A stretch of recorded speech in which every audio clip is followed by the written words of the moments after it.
Students, if you find this video useful for you, then please like, comment and share with your friends. Also subscribe my channel and press the bell icon to get notification of my upcoming videos.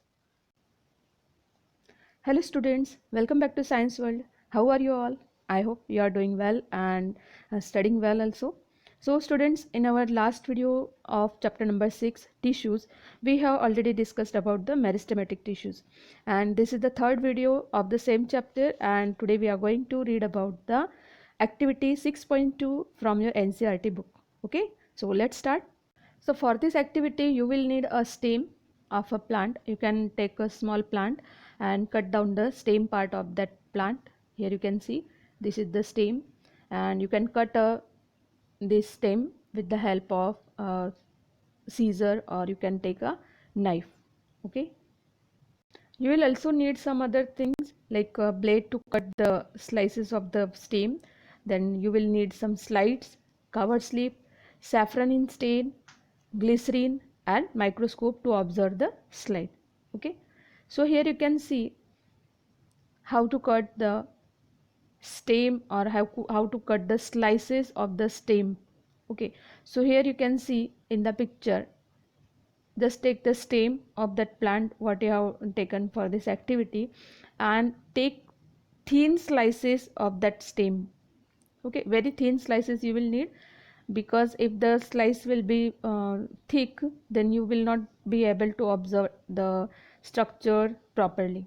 Okay, so take the thin slices of that stem. You can take help of your teacher also. Here in the picture you can see these are the glass slides. These are some cover slips. They may be square or circle in shape. Then here saffronin, that stain we are going to use for staining the cells of the stem, and glycerin we will need, and this microscope. Okay, so these are the things we will need for this activity. Now stain the slices with the saffronin that we use to stain the tissues and cells of plants, and place one neatly cut section of the stem on this slide. Okay, and put a drop of glycerin. Here you have to put a drop of glycerin on the material or on the slide. Okay, where you have kept the slice of the stem. Okay, then cover it with a cover slip. Here you can see you have to just cover that material or the slice with the cover slip. Okay, so in this way your slide is ready now, and now you have to observe it under the microscope. So place that slide under the microscope and observe the structures you can see in the microscope. Okay, when you will observe this cut slice of the stem under the microscope, you will observe the structures like this. You can see in the diagram. So this is the stem of a dicot plant, and these are the primary structures of that stem. Okay, so here you can see the pink color cells. These cells got this pink color because of this saffronin stain that we have used for staining the cells in the stem. Okay, so here you can see different structures.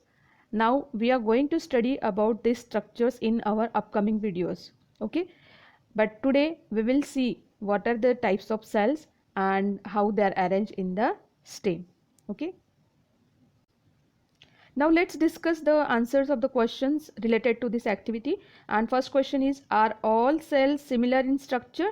Here you can see the transverse section of the dicot stem. You can see the diagram and just look at these cells. So here this white color, then green, again this next cells. These all the different types of cells you can see in the diagram.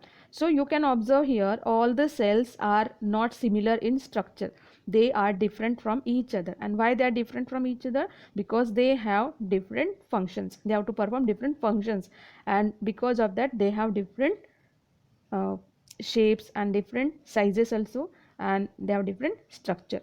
Okay, next question is, how many types of cells can be seen in the slide? So here you can see in the diagram there are epidermal cells, hypodermal cells, cortex, endodermis, vascular bundle and pith. So these are the different structures of the stem, and there are different types of cells in these different types of structures.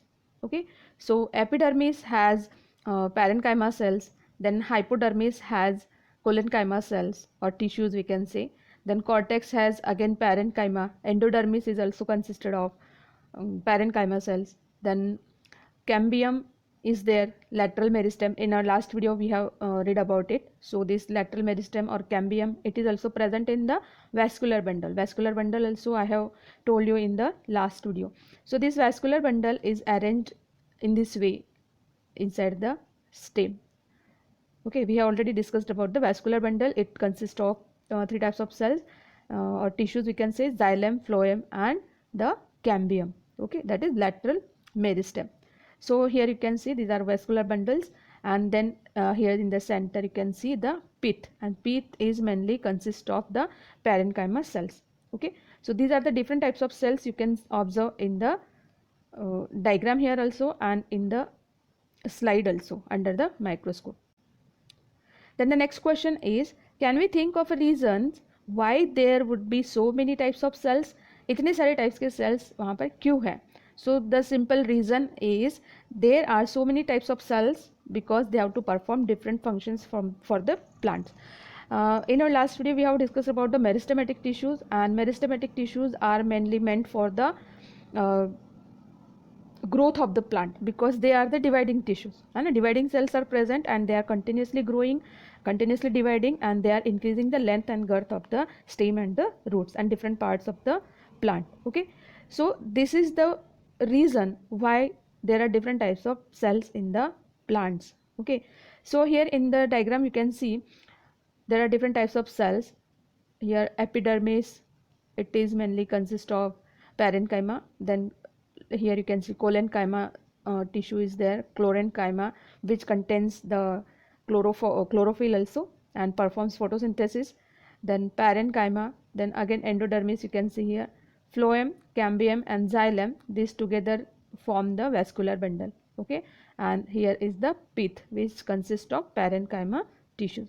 Okay, now what are their functions? So protection is the function of epidermal cell. This is the outermost layer of the plant, that is epidermis, and its main function is to protect the plant from the injuries and from the different types of infections. Okay, so epidermis cells mainly are meant for the protection.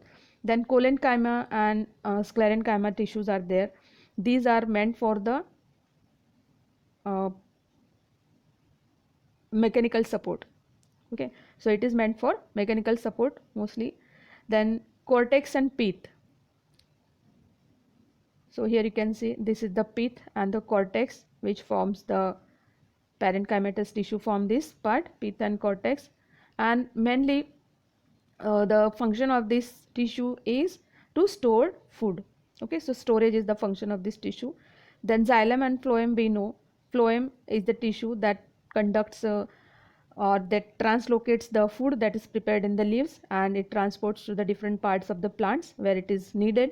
Then xylem, it conducts water and minerals from the soil, so it transports water and minerals to the plants where it is needed for the process of photosynthesis.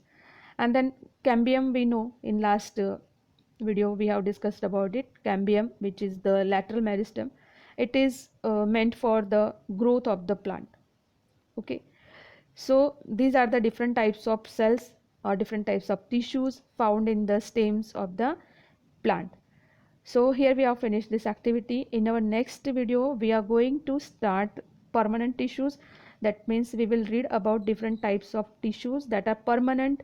They have a particular function in the plant body, and we'll see their structure and their functions. Okay, so be with me in our next video. We'll meet soon. So till then, take care. Bye bye.